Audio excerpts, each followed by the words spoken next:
There may come a day when you receive a subpoena demanding you report for jury duty. Do I have to go? Can I get out of it? How long will this take? Will I get paid? And how much? Today, we'll give you clarity about what to expect as a juror so you aren't blindsided by the process. You get a notice that you got to go to jury duty. Do you have to go? Yes. Okay. And is there a way to get out of that? Almost always the answer is no. Think of it this way. Our jury system works because we get a representative slice of the community where the case is tried.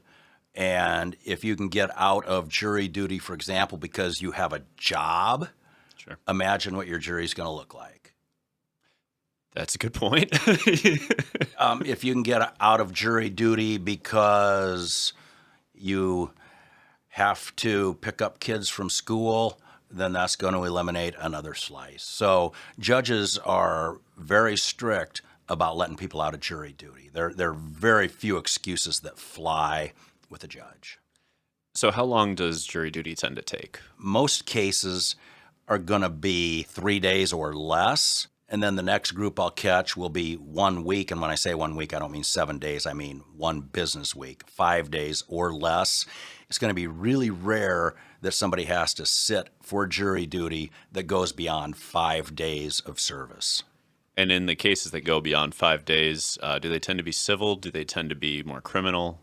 Is there a difference in terms of jury length typically? I don't think it really makes a difference because I hear about civil cases that go for weeks. You know, you might have some complex civil case between a couple of corporations that goes on for weeks, literally. And just the same, I mean, let's just go back to the OJ trial. That thing went on for weeks. That was a long one. Yeah, so I mean, basically, the more proof there is, that means it's going to take longer to present. But it's the exception, these long cases. I mean, I try a lot of cases. I have a hard time getting past 3 days. I mean, I don't want to. But seriously, if you can't present most personal injury cases in 3 days, then you're either doing something wrong or you have a case that is extraordinary for some reason. While these days are accumulating, you're sitting in jury duty, do you get paid? Yeah, but not enough to make anybody happy. I mean, in Iowa, jury duty pays you $30 a day. Oh my. Unless the case goes longer than 7 trial days, in which case it bumps up to $50. But that obviously isn't enough to make jury duty worth it. What you have to hope is that you've either got accumulated vacation pay or that your employer is one of those too few employers that will pay for your normal rate while you're in a jury trial without taking it away from your vacation pay and without taking it away from your sick pay. But if you don't have any of those, it's $30 a day is the basic answer. So the pay is going to be less than minimum wage for the day, which is a little unfortunate. Iowa, looking at you, maybe update that sometime. And when we talk about whether or not your employer has to pay you to be there, the answer is they don't have to, legally speaking, pay you to go and be there. So let's say you're in a jury trial that takes an extraordinary amount of time. We'll say 2 weeks, about half a month, and you're making $50 a day. That's going to add up to not everybody's mortgage or rent in these situations because we're talking, 5 times 50, $250 a week, $500 over 2 weeks. That's not covering a whole lot of bills anymore. A lot of rent is higher than that in a month. Here's looking at you again, Iowa, update your pay. So let's move on again. What is voir dire? Voir dire, however you want to say it, because if you ask 10 lawyers how to pronounce that, they're all going to do it differently. But it's a French term for jury selection. Gotcha. And it's the process at the start of a case where the lawyers and the judge work together you're going to start with a room full of people for jury selection, maybe 50, 60 people. And depending on the type of case, a certain number of them are called up front. So out of that room full of people, you're going to call 16 people up front and sit them down. And then each lawyer gets to question those people. And the idea is to go through and sort out those people that are not a good juror for that case for one reason or another. And then at the end of the questioning, each lawyer gets to strike 4 of them. So you end up with a jury of 8 people. So what happens if I'm struck from that jury pool during that process? You're done. Except, I mean, you're done for that case for sure, but the judge may tell you you have to report for another case. I mean, however long a jury service is set for, they generally only make you report for one case, but if you get bumped out during jury selection, then you may have to come back another time. Okay, and there's no specific rule on like if you get struck, then you have to go the next day to this next. It's whatever the judge says. Yeah, it's what the judge says. It's going to determine on what the needs of the jurisdiction are that you're in. So if they've got a pool of 100 people for the month, then the chances are you will have to come back for another one because, you know, if they've got a bunch of trials, that's not a lot of jurors. So let's say hypothetically that I'm selected to serve as a juror on a personal injury trial. What's the main difference between a personal injury trial and like a criminal trial of some? The big difference is in a civil case, the people are there to talk about money damages. A criminal case, they're there to talk about putting somebody in prison. Gotcha. So finances versus incarceration. Yes. Gotcha. So how does a trial work? I know it's a broad question. Well, we already talked about the jury selection phase. Okay. Once the jury selection gets over, and now you've got your jury of 8, or in a criminal case, it's more, I think 12. But once you've got your jury seated, then you do what's known as opening statements. And that's every judge will tell a jury before opening statements start, this is not evidence. It's the lawyers summarizing what they believe the evidence is going to be. And that's what it is. You're basically telling the jury about the case, giving them a roadmap of what you're about to prove to them so that they understand each little bit of the evidence as it does come in. Then after each side gives their opening statements, then you put on the actual evidence where you get witnesses, documents will be introduced, each side gets to do this, and that's usually the lengthiest part is the evidence. Once the evidence is all done, then both parties will rest. In other words, tell the court they're done putting on evidence. Following that, you come back for final arguments where the lawyers comment on the evidence that you've heard, give their thoughts on what different pieces of the evidence mean. And then following final arguments, the jury goes back, selects a 4-person, and then they deliberate to reach a verdict. Okay. So let's say we're in the middle of the case and the evidence is being put on. There's an objection and the judge dismisses all the jurors from the room in order to speak with the attorneys. What does that mean? And that happens actually quite frequently, probably not as frequently as the judge calls the lawyers up for what they call a bench conference, where they basically go up and talk in really quiet voices so they don't have to kick the jury out of the room. But it's basically the judge and the lawyers working through a legal issue that to work through it, the judge doesn't want the jury to hear the arguments back and forth about what the legal issue involves. They just want the jury to know what the result of it is. So it's either done through one of these hush-hush meetings up at the judge's bench, or the judge excuses the jury from the room so they can conduct that same type of a meeting. Gotcha. And these meetings tend to deal with strictly the legal issues on, for instance, like whether evidence can be presented or whether it's not allowed, things of this nature. Yeah. And these types of meetings that we're talking about generally happen after you hear some lawyer say, "Objection." and the other lawyer doesn't agree, and the judge wants a little more feedback on what's involved. So you have one of these meetings outside the hearing of the jury, so the judge can get enough information to make the right ruling. That makes sense. Now, I'm sitting on this jury in this hypothetical, and I want to take notes. Can I take notes? Almost always, yes. Every case I've tried for a long, long time, the judge allowed the jurors to take notes. Once upon a time when I was a young lawyer, that wasn't always the case. But again, I haven't seen a case literally in decades where the judge did not allow the jurors to take notes. Are you allowed to review those notes later? Do you get to take them with you into deliberation? Yes. If you wish you'd been taking notes, slam your gavel on the subscribe button to keep learning about your rights. Now, Pete, let's say that an attorney asked a question, the other attorney objected, the judge sustains the objection, and then tells us to disregard it. Do I just pretend I didn't hear it?